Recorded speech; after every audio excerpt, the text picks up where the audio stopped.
chanle swala nung tur inilo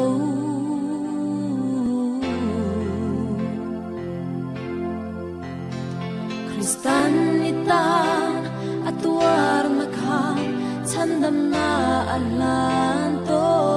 che ikong zo lai kha chut non le ro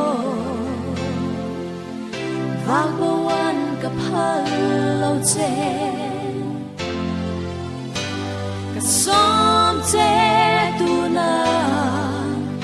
nun hlui ka san la nun thar Krista cho vang tlat zok ang che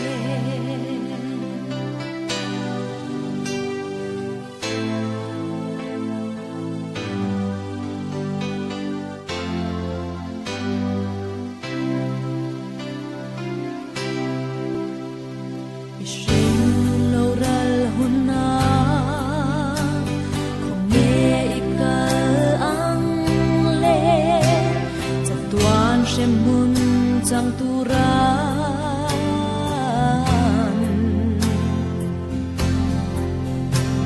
lel pa Kristan aphal lo che du thana ita ani ikong zo lai kha chut non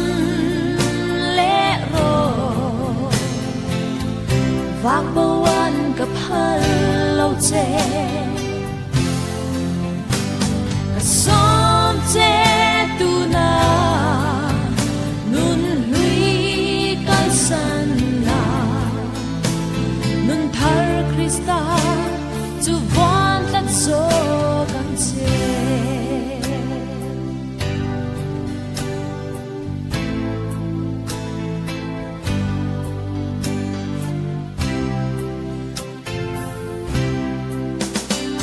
Liswana ma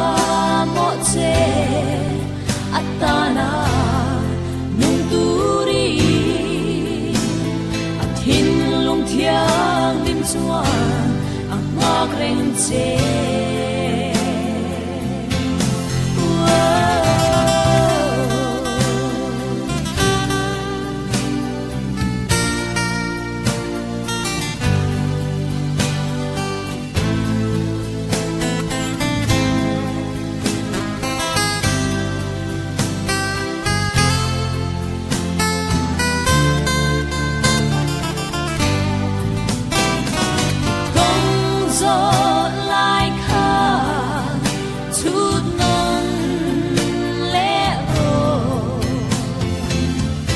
vang bawan ka phal lo che som che tu na nun hlui ka san la nun thar Krista chu van tlat zo kang che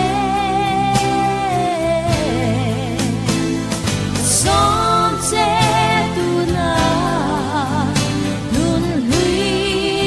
san la